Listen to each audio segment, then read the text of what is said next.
s'ha construït molt en funció de la situació històrica i d'aquella història,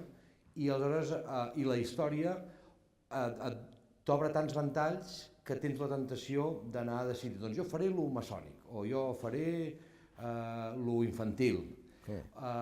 I jo tinc la intuïció que potser una part bona seria, el primer, no voler explicar excessivament la història i un cop has tingut aquesta intuïció i temptació, tornar a fer la música, perquè és allò sublim.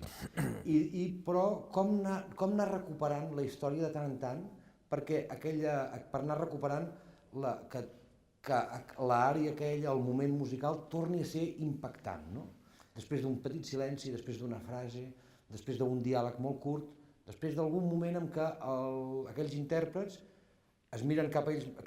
a dintre seus, sona una música i expressen d'una forma extraordinària allò que més o menys s'ha intuït que està a punt de passar, però ells ho expressen.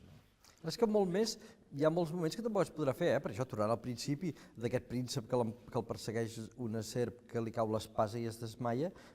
clar, això equival als passos del desprendiment dels metalls i la mort fictícia. Però esclar, com no traguessis rètols i diguessis ei, això que ara ha passat, hauries d'anar fent pedagogia constantment. Llavors, si tu fas l'acció que és, l'agafa qui l'agafa i ja resta. En canvi,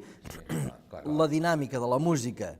després de l'obertura, i el neguit, diguem, del príncep, traram, traram, i ens entra la veu cridant, aquella espècie de... Exacte, el demanant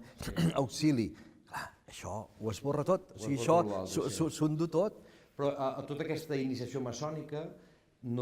és una excusa per engegar la història, però finalment, a mi la idea de la història maçònica, el que trobo que és interessant és que estigui allà, que tu no ho has de voler esborrar, però tampoc potenciar ni explicar, perquè hauries d'anar parant i això, un narrador anés dient ara vostès això no ho entenen, però en canvi, alhora, o ultra l'explicació maçònica, sí que hi ha una altra explicació com paral·lela d'un senyor, un individu, és un príncep, és un individu que arriba a un món màgic, surt del seu món i entra en un altre món, que és el de la fantasia, el de l'art, i en aquest altre món, que és una selva obscura, com al principi de Dante,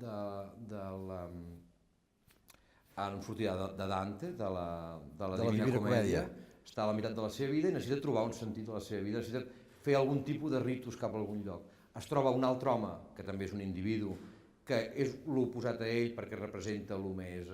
popular, quotidià i sense grans intencions, menjar, dormir i jeure, i tenen un sentit, que és un altre individu, que és una dona, que és l'amor, i aquests tres junts segueixen i es fan grans d'alguna manera, a partir del rit aquest. Potser aquesta explicació d'això sí que en canvi es pot arribar a entendre algú que es desmaia perquè ha entrat en un lloc estrany, sense voler explicar la caiguda del metall, el que significa. Sí, no, i clar, és l'amistat amb algú, diguem, molt més planer, que també li fa veure certes coses, pot contrastar, diguem, tota la seva honorabilitat, els seus valors, pot contrastar-los amb l'altre, perquè els valors del Papageno són uns altres, absolutament uns altres. No, a veure, i en el cas de Mozart i Schikaneder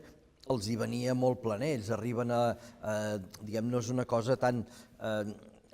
Sí que hi ha una voluntat de voler explicar el que era, però ells formaven part de la lògia, per tant això era un hàbit quotidià, la gent que anava allà també en sabien.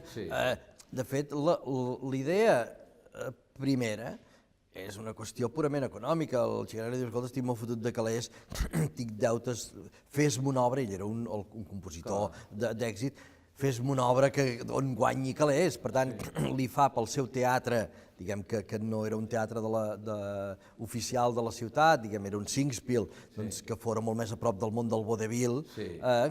li fa una obra perquè pugui fer calés, diguem, perquè es refaci econòmicament, exacte, i això és el que li fa. I llavors, com que eren companys de lògia, tenen, doncs, escolta, per què no expliquem una cosa que se vingui aquí al rit de lògia? Però, clar, el que deies, hi ha molts ingredients, també, hi ha l'element conte, hi ha molts ingredients. I, clar, beneït amb una música sublim.